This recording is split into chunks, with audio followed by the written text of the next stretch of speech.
Now, in a matter related to Ol-Kalou by-election, DCP leader Rigathi Gachagua is currently addressing the press on Ol-Kalou by-election. Let's cross over and listen in. Practices prove that you cannot be trusted to deliver free, fair, and transparent and verifiable elections. There was brutal violence, outright voter bribery by the state, among other malpractices, and your silence was very loud. There was extreme violence in Kaspul Kabondo. In Emurua Dikir, the recently concluded by-elections, all meetings were conducted in the evenings and late in the night. The chairman and his commissioners were aware of what was going on and they never spoke. Unfortunately, since you are state playbook masters and UDA sympathizers, a peaceful campaign period in Ol-Kalou has made you too clever all of a sudden after realizing that UDA is losing the election. Do not take Kenyans for a ride. Ol-Kalou has been very peaceful. There has not been violence of any magnitude that could cause anybody to cancel or postpone an election. There has only been 3 incidences that are minor. 1, the defacing of posters belonging to the UDA candidate and the DCP candidate.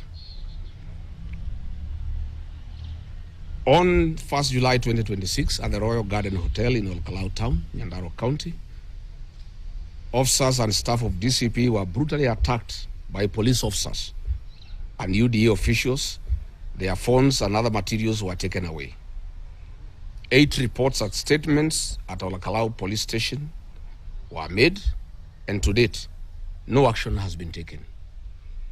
The notorious Nairobi Sierra gang of rogue police officers that attacked me and Christians at Wetima Church in January is the same group that was led by Matatu Member of Parliament, Eric Wamombi, to attack DCP officials at the Royal Garden Hotel.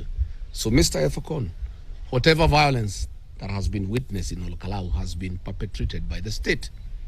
You cannot therefore say you can punish the people of Ol-Kalou by postponing their elections on account of violence, whereas it is the government that has created violence in Ol-Kalou. The people of Ol-Kalou are very peaceful. All the candidates are working together and nobody is fighting each other. The little violence that has been witnessed in Ol-Kalou has been done by the state.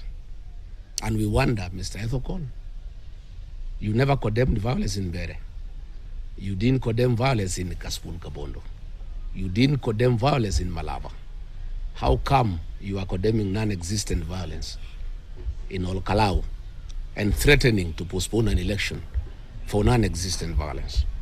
What is in Kalou is anticipated violence, and I'll be explaining. All this violence is being organized by Matatu Member of Parliament, Eric Wamombi, and his wife, and Moses Kuria, using goons brought to Ol-Kalou from outside the constituency. As we speak this morning, the Nairobi Sierra team is in a hotel in Ol-Kalou under the command of Eric Wamombi and his wife Betty Minor. And this morning, a team of heavily armed officers have left Muranga to join this team at the request of Betty Minor, headed by Felix Mayu, an officer from Maragua Police Station. All those officers are heavily armed in plain clothes, and they are going to join the Nairobi Sierra in preparation of violence in Ol-Kalou. What we are saying is that the violence is by the state. The people of Ol-Kalou are very peaceful, and there is no violence between the people of Kalou among themselves. Yesterday, additionally, ahead of 16th July 2026 by-elections, IEBC commissioners are dining with the state to procure and deliver an unfair and predetermined by-election result in favor of the ruling party's candidate. Please allow the people to decide. You have openly defied all odds to call to order an election of open bribery by the state led by cabinet secretaries, principal secretaries, and state officers who were actively involved in the by-election campaign and breaching the constitutional and legal provisions of Article 75 and 77 of the Constitution of Kenya 2010 and Section 14 of the Election Offences Act 2016.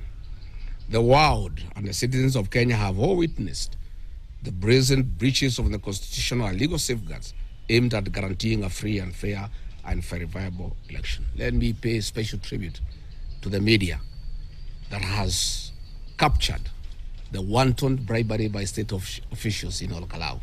All the newspapers, all the TVs, I want to thank the media. And the chairman of IEBC is now complaining there is bribery in Olkalau and saying he can cancel the election because there is bribery. Yet the media has been capturing every day, mainstream media, social media, everybody has seen the wanton bribery going on in Olkalau by state officials. Mr. Chairman, how can you threaten to cancel an election because state officials are bribing people, yet you have the law to stop them? You have not summoned any of them. You have not ordered them out of Olkalau. Why do you want to punish the people of Olkalau? Over the last few weeks, state officers and top government officials are on the Olkalau by-election campaign trail and on a bribery spree. Indeed, the government officials are actually more than the voters in Olkalau. Helicopters are almost causing accidents in the air. We need to establish a traffic department to control traffic in the air because of the helicopters in Olkalau. The number of fuel guzzlers in Olkalau. All hotels are full. There is no accommodation facility in Olkalau because of the government presence. And they are all doing bribery during daylight and at night. Miraculously and curiously, the government of Kenya's development agenda has crystallized in one constituency at the same time. And we have seen the issues of government tokens, including mattresses, gas cylinders, cash handouts, water pipes, purchase of IDs, police intimidation, violence. In fact, even a train has been given to the people of Olkalau. And 2 days ago, they even have received boats in a dam where there is no fish or fingerlings. The chairman of IEBC, Mr. Erastus Ethekon, has remained silent when William Ruto has used over 1 billion Kenya shillings in cash in bribes and put 10 billion shillings of taxpayers' funds through his agents to bribe voters until the election in favor of the UDA candidate. After all these schemes have failed and the government polling machinery have reported that the UDA party candidate is performing dismally, IEBC gets instructions and through their chairman, Mr. Erastus Ethekon, threatens to postpone or cancel the elections. And we are asking Mr. Ethekon, where were you? This bribery has gone on for the last 2 months. Why didn't you stop it? There is no violence in Olkalau. Violence was in Malava, you never stopped it. Violence was in Narok, you never stopped it. In Kaspul, Kabondo, people were killed, you didn't stop the election. You are now being used by William Ruto to postpone the election because he knows he faces a humiliating defeat next week. Please, Mr. Ethekon, treat the people of Kenya with some bit of intelligence. Where have you been? Do you live in this country?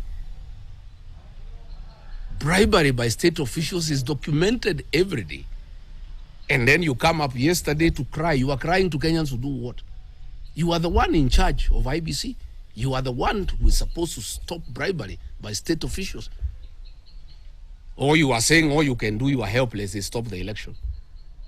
Oh, there is violence. Which violence? By the state. Ask the IG to stop violence. The people of Olkalau are peaceful. You know, IEBC is clearly biased. The Honorable Wajiko Muhia, the MP for Kipipiri, gave a caution that IDs are being bought by UDA for the purposes of giving them to outsiders to come and vote, and asked the people of Olkalau not to allow outsiders to come and vote in Olkalau. And IEBC hastily summoned her and tried her in her absence and without her lawyers. Yet, UDA has been bribing people openly. You have never raised a finger. Instead of summoning them, you want to stop the election. Give us a break.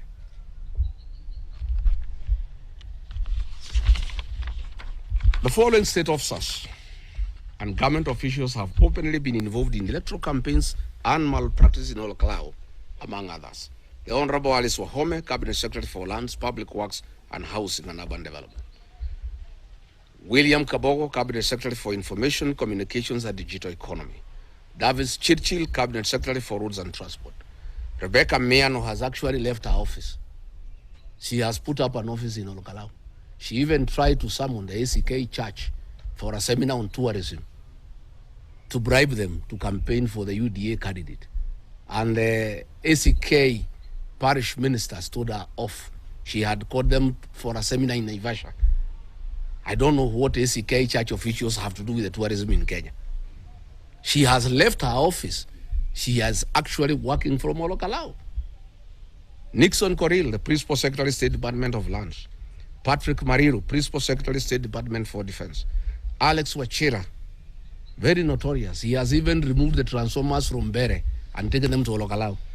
The transformers he took to Bere during the Bere by-election, he has now removed them and taken them to Olkalau.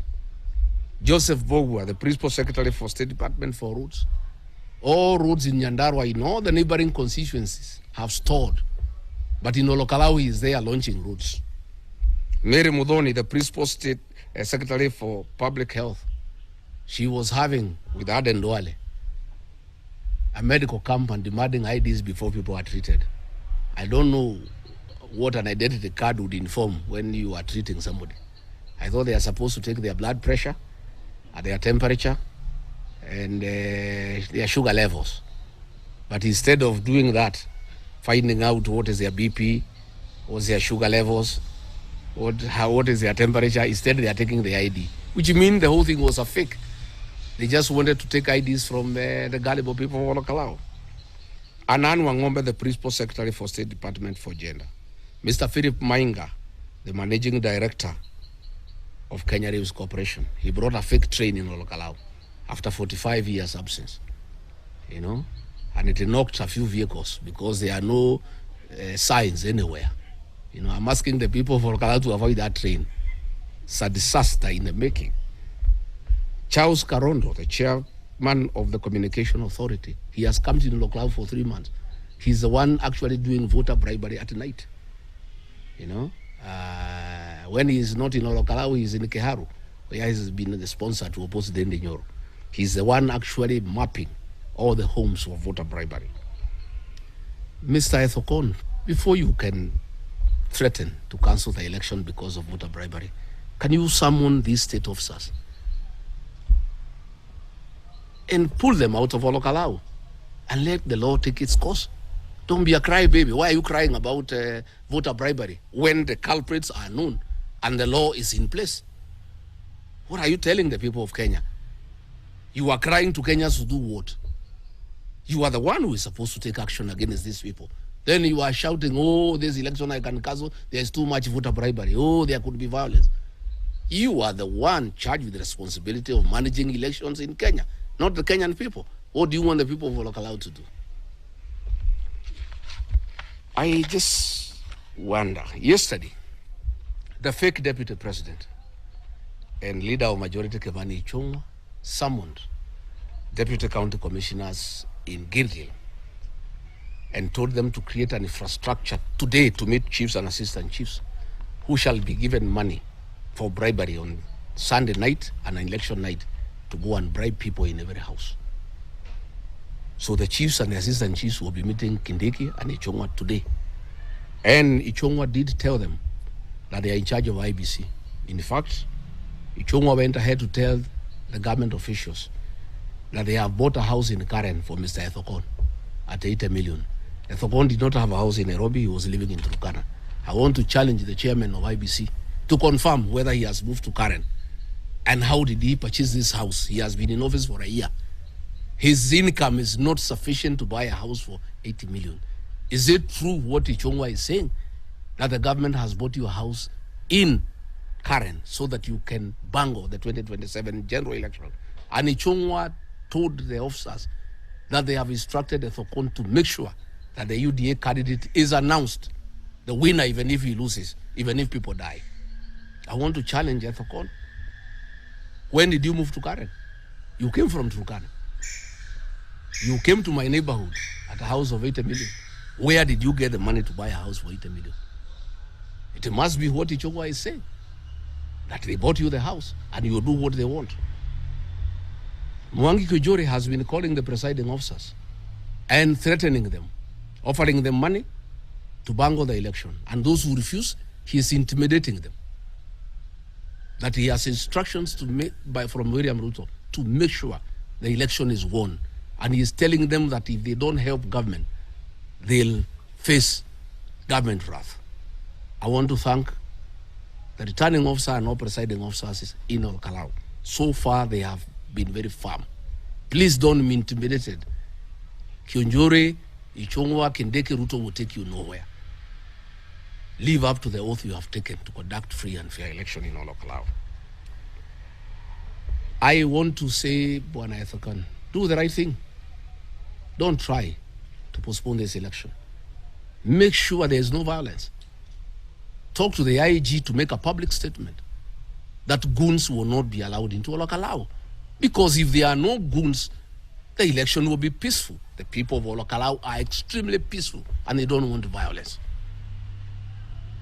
During the 25th commemoration of Gen Z protests, we saw police deployment in the city. How come they cannot secure a simple constituency in Olkalau from goons, to the extent that the IEBC chair is crying that he needs to postpone elections because of anticipated violence? We are asking IEBC to discuss with the IG that plainclothes police officers are not deployed in Olkalau because they are the ones who cause violence. They are the ones who cause violence in Bere. Plainclothes police officers are the ones who cause violence in Narok. They are the ones who are causing violence in Olkalau. They are the ones that Eric Wamumbi and Betty Mine are planning to cause violence in Olkalau. We want the IG to deploy only uniformed police officers in Olkalau, so that if they cause violence, people can notice, they can take photographs and videos. We are asking plainclothes police officers to be kept off Olkalau. We are asking the IG to make a public statement that goons from Nairobi. That is an address by former Deputy President Rigathi Gachagua and also DCP party leader on the state of Olkalau and his